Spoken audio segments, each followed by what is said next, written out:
So my new main phone, which is this iPhone 17 Pro that is blue and 256 gigabytes, deep blue specifically, that is here now. And this will be an upgrade from the iPhone 14 Pro that's been my main phone since November 2022. And I am quite excited to have a new main phone finally. So let's go ahead and let's open this box up. So first of all, this is just basic iPhone pull tabs, pretty standard.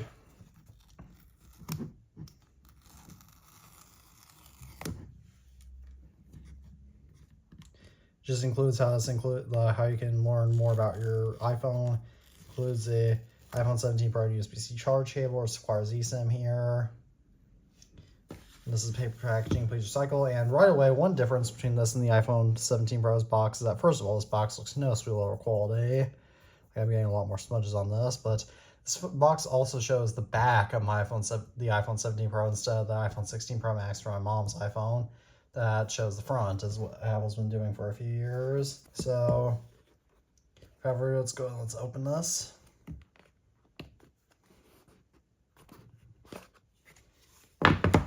So right here, as you can tell, we have the actual phone itself, which I'll go ahead and lift up.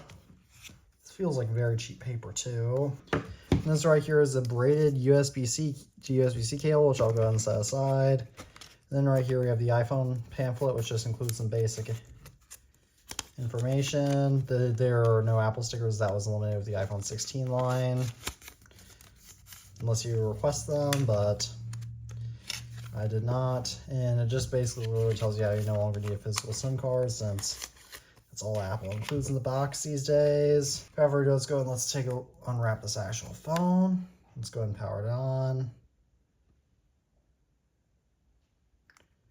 Come on, please tell me this thing has juice.